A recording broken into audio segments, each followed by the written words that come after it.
الحمدللہ رب العالمین والصلاة والسلام علی اشرف الانبیاء والمرسلین وعلی آلہ الطیبین الطاہرین وصحبہ الاکرمین اجمعین ومن تبعہم بإحسان الی یوم الدین اما بعد فأعوذ باللہ من الشیطان الرجیم بسم اللہ الرحمن الرحیم وَلَقَدْ يَسَّرْنَا الْقُرْآنَ لِلذِّكْرِ فَهَلْ مِن مُدَّكِرٍ صدق اللہ العلی العظیم وصدق رسولہ النبی الأمی الکریم وَنَحْنُ عَلَى ذَلِكَ لَمِنَ الشَّاهِدِينَ وَالشَّاكِرِينَ وَالْحَمْدُ لِلَّهِ رَبِّ الْعَالَمِينَ قال اللہ عز وجل فی شأن حبیبہ تعظیما وتکریما ان اللہ وملائکتہ یصلون علی النبی یا ایہا الذین آمنوا صلوا علیہ وسلموا تسلیما اللہم صلی علی سیدنا محمد وعلی آلہ وصحبہ افضل صلواتک وعدد معلوماتک بارک وسلم۔ شاہ نشین پر تشریف فرما علماء کرام و مشائخ نظام،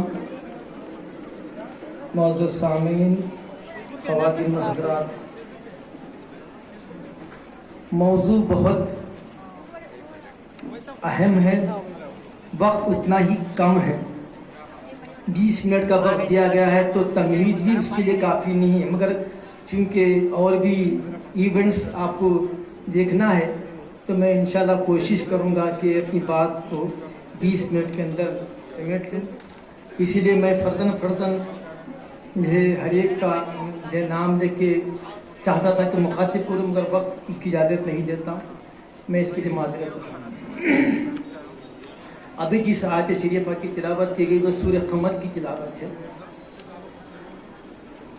جس کا مفہوم یہ ہے وَلَقَدْ يَسَّرْنَا الْقُرْآنَ، ہم نے قرآن کو آسان کر دیا ہے للذکری سمجھنے کے لیے، فَهَلْ مِن مُدَّكِرٍ، ہے کوئی سمجھنے والا، ہے کوئی اس سے نصیحت حاصل کرنے والا؟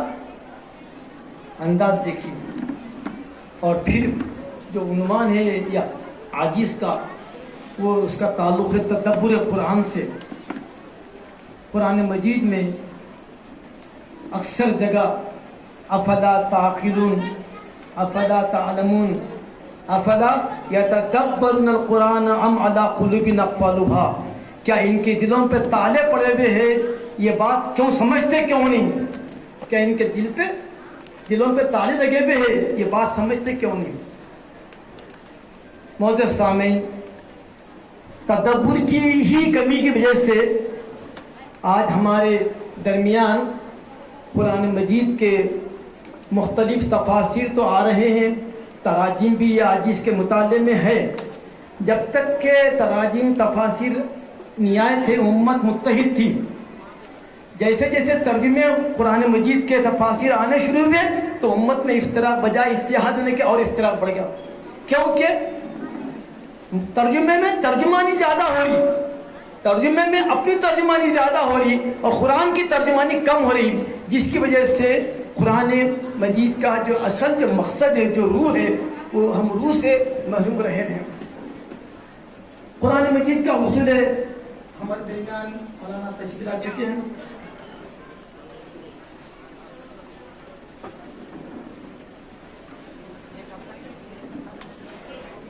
تو میں عرض کر رہا تھا کہ علوم تفسیر، اصول تفسیر میں ایک نکتہ یہ بھی ہے کہ یفسر بعضها بعضا، کہ قرآن مجید میں ایک جگہ اجمال ہے تو ایک جگہ تفصیل ہے۔ قرآن مجید کا یہ اسلوب ہے کہ اجمال ہے تو کہیں تفصیل ہے۔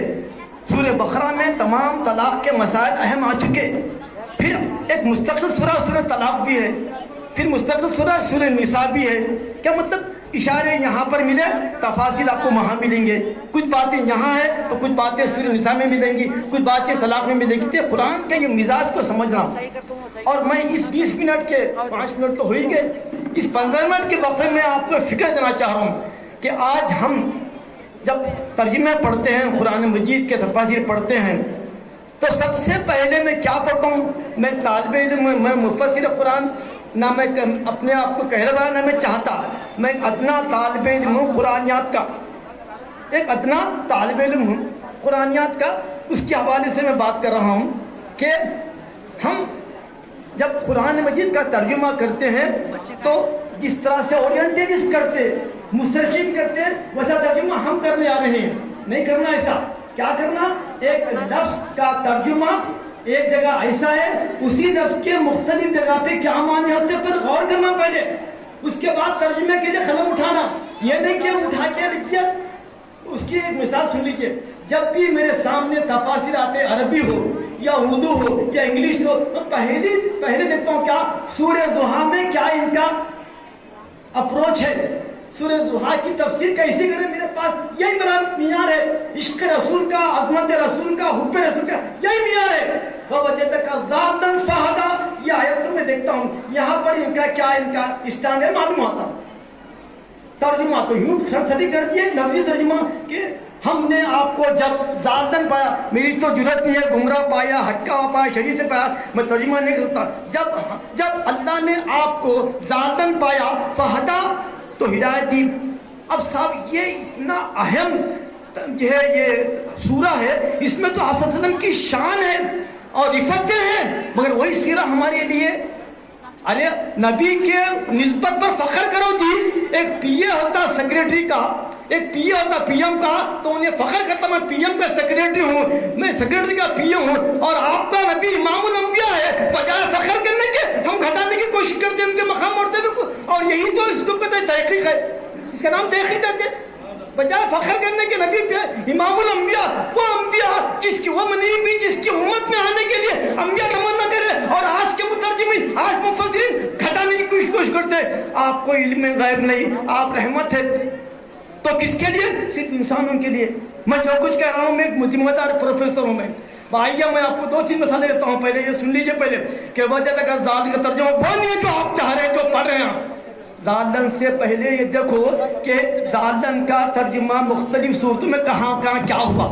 آئیے سورہ نجم اٹھائیے، ما ضل صاحبکم وما غویٰ، تمہارے صاحب